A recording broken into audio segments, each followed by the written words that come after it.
So when it says in verse 4 that there were giants, in Hebrew that translates to Nephilim.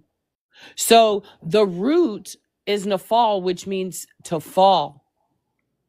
So were these fallen people? I mean, fallen. So Nephilim, that's the word giant, translates to Nephilim. And so the root of Nephilim means to fall. Okay. So it could be the fallen ones. There are definitely, though, they're not. So when you say fallen ones, what are you trying to imply? That's what the giants is saying. No, I'm saying, what are you trying to imply by that? You should go ahead and say it if you're going to say it. What are you saying it means? That they were. It just appears that it to me that it's like that there's something going on there, because when people talk about let me tell you what a Nephilim is. All right, because let me tell you what a Nephilim is. Nephilim means a tyrant, a bully, a mean man, a rough man, an ungodly man, a bully, a tyrant, an evil man. That's what it means. That's what Nephilim means. There is no reference to an angel being called a Nephilim. Yes, but if they were sons of... Jonah had a good question. He says, why would the holy line of Sethonite be called fallen ones? They're not the fallen ones. That's what it means, though. That's what Nephilim means. The root word is Nephal, and it means to fall when it's taught in reference to giants. Seth is not the giant.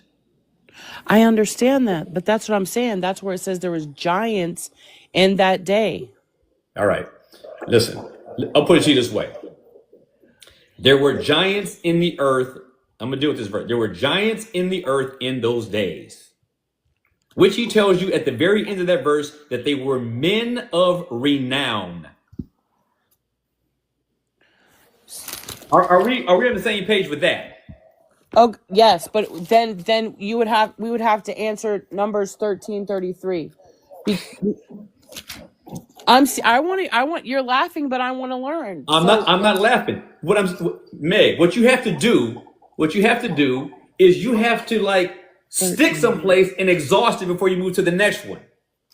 I know, but this has something to do with it. It ties All it right. together. Okay, let's go ahead. Let's do this. Go ahead. Numbers what? I'm in Nehemiah. Numbers chapter 13. 33. Okay. All right, where do you want to go? 33.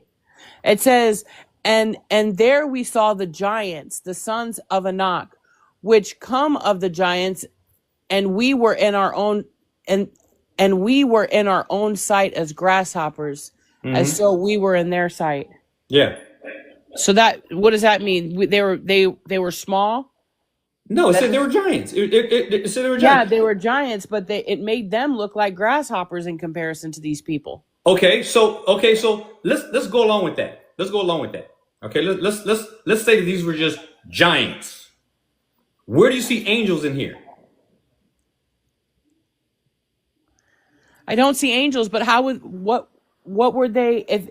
If they look like grasshoppers to normal men, how big were these people then? They could have been Goliath size. They could have been like Goliath. Goliath was a man of stature. Was he not? Yes. How big was he though? I don't. What was he? What did the Bible say he was? Not. I don't know. I forgot what it says, but he was a big man, a huge man, like we see today. Yeah, but to make them look like grasshoppers? Do you think that they really look like grasshoppers? You think? No, I'm not literal grasshoppers. No, I know not little grasshoppers, but in comparison, smaller. But you're believing that they were so big that the men below them look like grass, so they were tall as pyramids. Let's say. No, I don't think they were tall as pyramids. I mean, we're gonna talk about this. Let's talk about it. No, I don't think that. Maybe like 9 or 10 feet. But Meg, here's the thing. We started this whole thing with these angels. Yeah, So forget the size of the giants for a minute, or forget that they were men of prominence. Where does the angels fit into this? they don't. That's what I'm trying to get at. The size of these men, who they were, men of renown, and frankly, it was a combination of the two, because these men were great men. They were big men. They were warriors. They were, like I told you, they were tyrants. They were scary. That's what Nephilim means. You want to Amen. look that up while we're here? What? You want to look up what it means, what giants actually means. Yeah, I did. You didn't see bullies or giant or tyrants or anything like that? I find it hard to believe if you didn't. Yeah, but that was the Hold on. Did you see that? no. I did. I looked up the word. Like, what is it? What did giants translate to? And then it said Nephilim. Well, Nephilim is the Greek word. I'm asking about what it means. I mean, that's the Hebrew word. I'm asking about what it means. I'd have to look it up. Okay, well, look it up, because you're on one right now. So let's do it. You want to look it up? I'm going to. All right.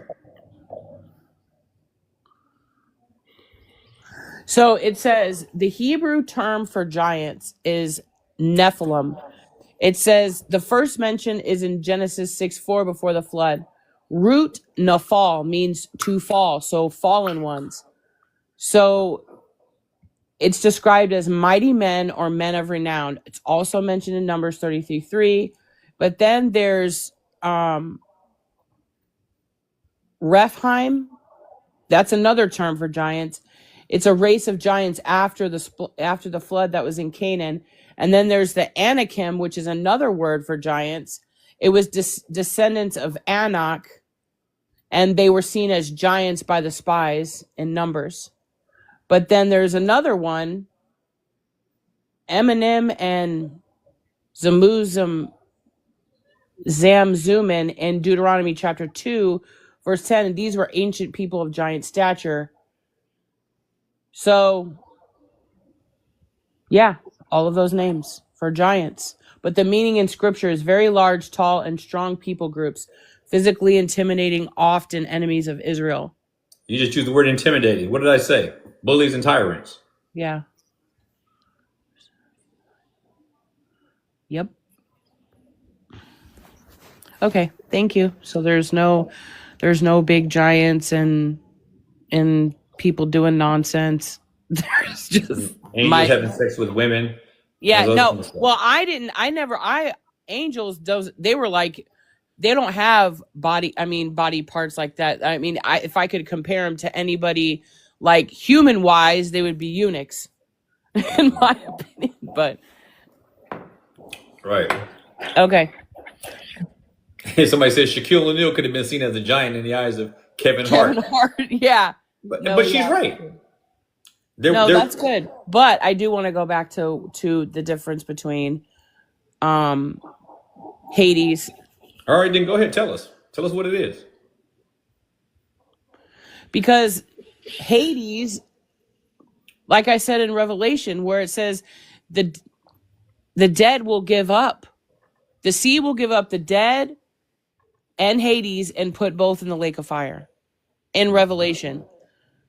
But you mentioned something about his body.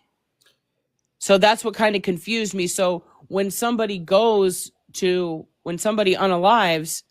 their body goes to the grave, but their spirit is going somewhere, because we are made eternal creatures, because there is no one gets eternal bodies until the second coming. Correct? Yep. Okay, and then those people are going to get their for us, glorified bodies. For others, they're going to get their eternal bodies, and they're going to go to lake of fire, and then we're going to go into eternity. Right? So when people die who are unsaved, where does their spirit go? Hades. Where does their body go? To the ground. What is the ground called in the Bible? Sheol. No, that's what it is in Hebrew. What is it? What is it in Greek? Hell. No. Here's the thing. See, here's the I problem. guess I'm just why do they have all those names? Why can't they just? Why do they mean different things? No, what I'm asking you is this. You started this path, this detour, Huh? speaking about and telling me that hell is not the grave, or that Hades is not the grave. Forget the word hell for a second. No, We're gonna you talk- said Tartarus. Wait, hold on for a second. I know what I said. Just hold on for a second. Hades, Tartarus, and Gehenna. So now, here's what I'm asking you. That's all there is in the Bible. Those three words that refer to, two refer to the afterlife, and one refers to the grave. Now you're saying that Hades also refers to where you go when you die unsaved. Or are you saying that everybody goes there? So here's my question. Is Hades where the body goes, and is Hades also the place where disembodied spirits go? I would say that Hades. No, it can't be what you say. I want you to just tell me what it is. What is it to you? Hades is where the spirit goes. The So body where does the body go? in the ground. Do you get what I'm saying about the grave? So when we read in the scriptures about men being buried, it refers to them as being put in the grave. And grave has always been interpreted in the Greek as Hades. So let me ask you a question. Sheol in the Old Testament. What is it? What is Sheol? The grave. So the saints in the Old Testament, when they died, their bodies were put in the grave, or was their body and spirit put in the grave? Which is Sheol. Their body. So where did their spirit go? To Hades. But we just said, so in the New Testament, to find consistency between the dead saints in the old and the new. All right. You're saying that in the New Testament, Hades is a place where the souls where was go. Lazarus then? Hold on for a second. Where the souls go and where the body goes. Because hold on for a second. Because here's what you're saying. Because you just said that in the Old Testament, Sheol is the grave. Mm-hmm. Okay, now, so what is the equivalent in the New Testament in Greek? What is the equivalent of the grave? The same. How is grave translated in the New Testament?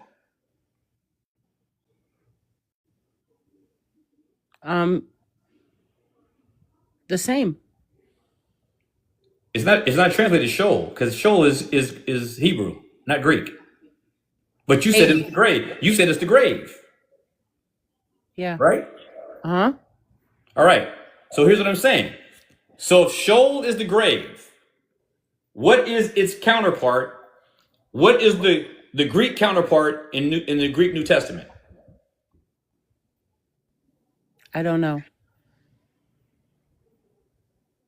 Because this will answer a lot of problems, a lot of questions. I don't know. The only thing that I know is from the rich man and Lazarus, right? Because he looked up and he looked up and he talked to Abraham. It said he was in hell, which is the grave. But he lifted up his eyes, being in torment. And he was not in paradise. No, because there was a gulf that was separating the two. Right. So here's what I'm saying. When the rich man died, he was put into the grave. But he lifted up his eyes. His spiritual being was in torment. And so what I'm saying is that he was in the place where tormented souls go. Okay, so that's just like that's asking on the other side of the fence if when we unalive, our bodies are gonna go where? That's what I'm asking you. Into the grave, in the ground. Right, in the grave. And that's And what our we call spirit is gonna go be with the Lord. We won't have glorified bodies yet. No one does. No one has. We're not talking about glorified bodies. We haven't even gotten there yet. We haven't even started down that path yet. So what I'm trying to get at is what does Hades translate into? So what? Because to me, I'm trying to because I know you know how to research things out. That's why we're here now. So what I'm trying to understand is if Hades, it is either the grave or for the body, or it is where the disembodied tormented soul is, or it's a combination of both. Which is it?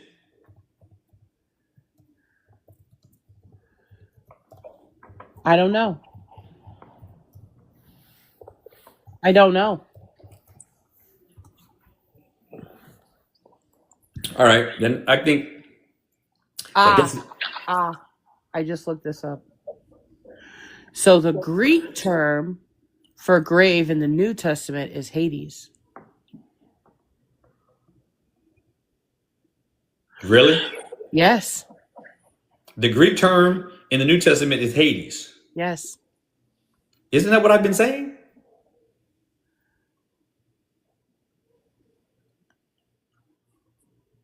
No. Well, what have I been saying? You said Tartarus. I said Tartarus was a grave. Yeah, that's why I even brought this. I never said that. You said I've never Tartarus. said. Okay, so what did you say about Tartarus? No, I'm asking you. What you tell me what I said Tartarus was. Because this is what You started said this whole Tartarus conversation. is where unbelievers go. Unbelievers go. You said Tartarus is where unbelievers go when they unalive. But you just now said that but Meg, you just said that I said Tartarus was a grave. Yes. I thought that Tartarus is the lake of fire. No, it's not. It's no. No, You no, said no, hold on. people. Hold You on. said Hold people on. go to Tartarus Hold that on, are stop for a second. unbelievers. Hold on, please. Stop for a second. Okay. Stop for a second. What are you saying? What are you saying that Tartarus? It doesn't matter what I said it was. What are you saying Tartarus is? Tartarus is a place for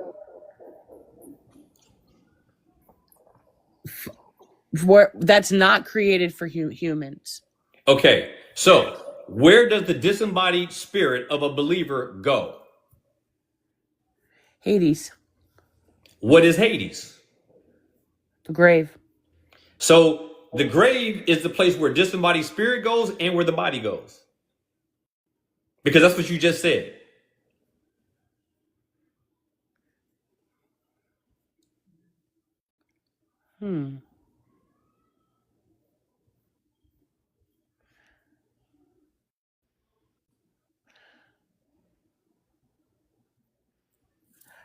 My question is, how can the body go there? Go where? So are you saying that Hades and the ground are the same thing? Is Sheol in the grave the same thing?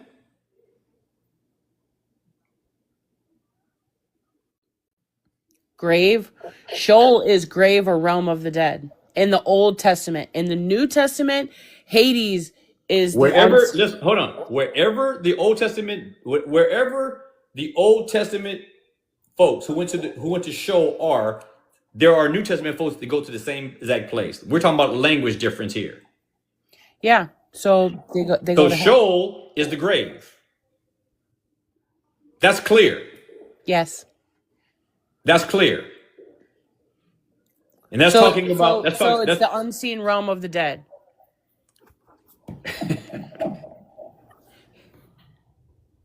No, it's not. Sheol and Hades, respectively, is the place where you are buried, the ground, 6 feet under, the grave. So they call it Hades? Yeah, Okay. Hades. Okay. I get it. I got it. Now, but here's the problem, because I'm not sure you got it yet. But I want to deal with this, and we will finish with this because this took me off. So here's what we need to understand. When a person dies, every person, prior to the Lord Jesus Christ coming back, when a person dies, there is a separation of their body from their soul or their spirit. One goes to one place, the other goes to another. Neither one of them can go to Gehenna because that doesn't happen until Christ returns. So that leaves us. Sheol is the Hades version, the Hebrew version of Hades, or the Hebrew version of Hades. So now that leaves us with in the New Testament, Hades and Tartarus. Unless there's a different perspective. The issue is, or is there, I don't know, soul sleep? Believe in that. So then where does the disembodied soul of the wicked go, and where does the disembodied soul of the righteous go? And where does the body go? Now or then? Now, before Christ returns, where are people, where are dead sinners and dead saints now? I believe the saints are with Christ. Yeah, they are. I agree with that. They are, for sure. They are. Wait a minute, because you just confused me because I thought Gehenna was where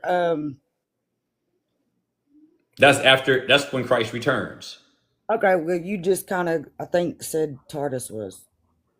No, I didn't say that. No, I really do think you kind of did flip it up because I literally had to look back at my book.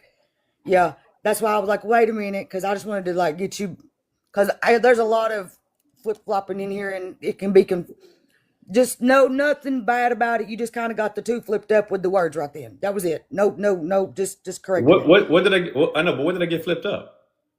Like when you said Tartarus was. It's like whatever Tartarus is, you was saying that was Gehenna and Gehenna was Tartarus. And so I was like, wait a minute, nope, that ain't right. But Gehenna is the everlasting fire, right? Yes. And Tartarus is where it's kept until So they judgment. go to Tardis.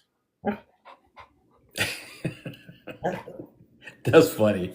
All right. Be All right, quiet, Jonathan. So they No, I'm not saying, Jonathan, I literally, like, you said it and I was like, what? No, I didn't say that. Look, and I would just never wanted say to that. correct- Put it this way. I'm not saying you meant to. All right. I said it. Okay, I It's said okay. that. Oh, okay, I said it. If I said it, I said it. Okay. Tartarus is not where the righteous go. It's not where the righteous go. It's where the unrighteous go.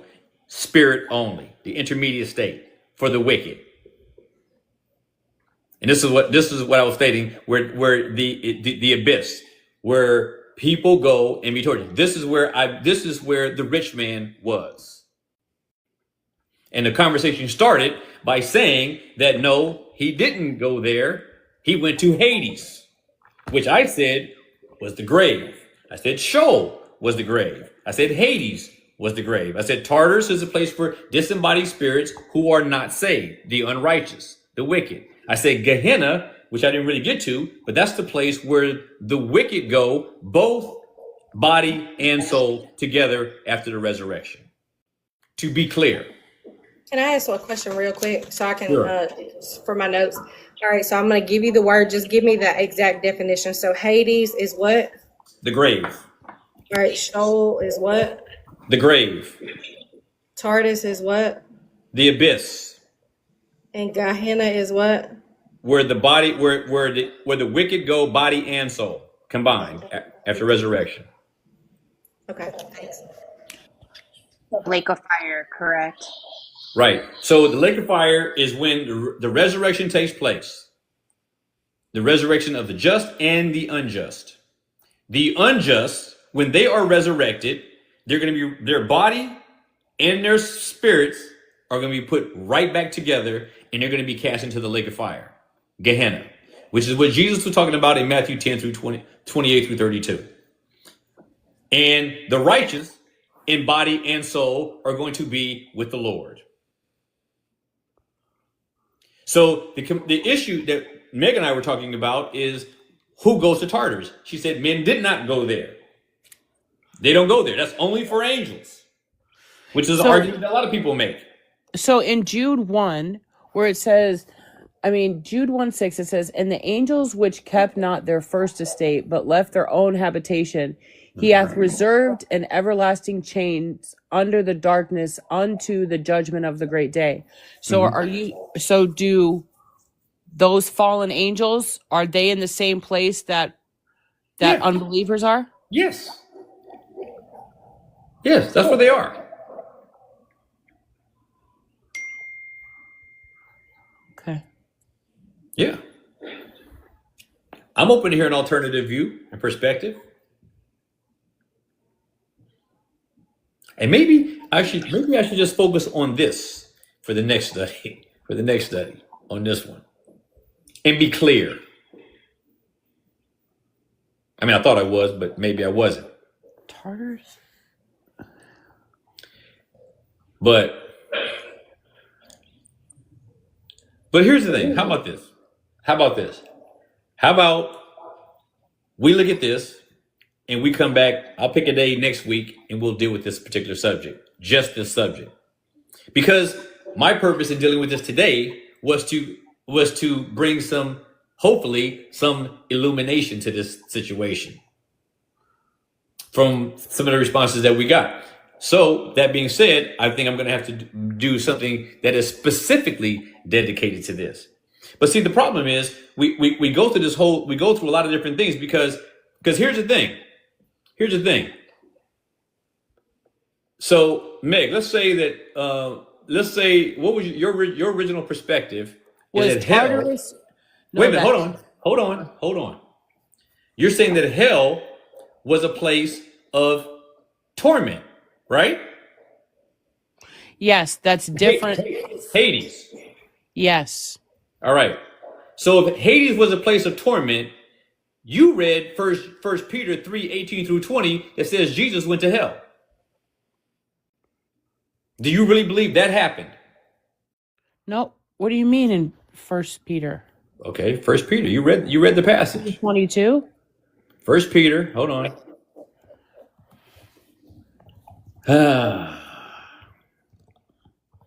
First Peter, verse 19. First Peter 3, by which he also, meaning Christ, went and preached unto the spirits in prison.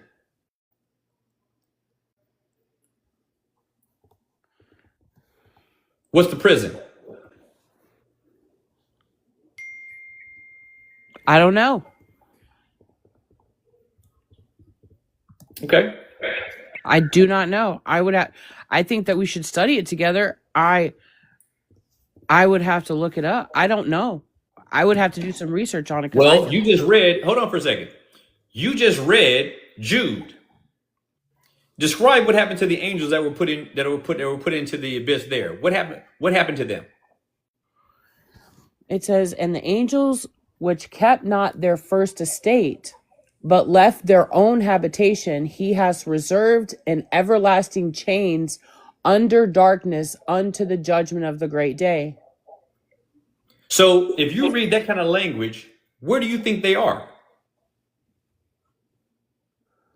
I think they're in and I think they're in Tartarus. No, forget it. No, but no. What I'm saying is this. we're focusing on First Peter for a second. It says Jesus went and preached to the spirits in prison. You just described people or angels who were chained up in the abyss. Am I right? That's what it says in the scripture. Does that sound like prison language to you? In Jude, Yeah. you being honest with me? Yeah. Because it says he has reserved an everlasting chains under darkness unto the judgment of the great day. All right. So let's go to Revelation real quick, and we'll finish with this here. This is Um, really interesting. But So Revelation, it says, an angel came down from heaven, had the key to the bottomless pit. What did I call the bottomless pit? the The abyss. abyss. The abyss. Uh-huh. What is Tartarus?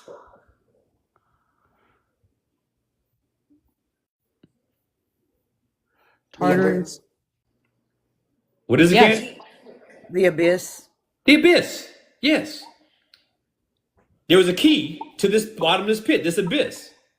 And this angel had a great chain in his hand, like you just read in Jude, right? Uh-huh. So I'm curious because when you Hold talk on. about the Hold on. And this angel, laid hold on the dragon, that old serpent, which is the devil, and bound him for 1,000 years. Cast him into the bottomless pit, the abyss. Shut him up, set a seal, so that he could deceive the nations no more, blah, blah, blah. And go on. Does that sound like prison language to you? yes, that's what I was going to ask. Was so Tartarus is the prison where, and you just broke it down because he was bound Yeah, and chained up. So exactly. that's prison language for me. Right. So now when we go back to 1 Peter 3, let me get here. Verse 20. I think that's verse 19. It says that Jesus Christ went and preached to the spirits in prison. So is that where Christ went to preach?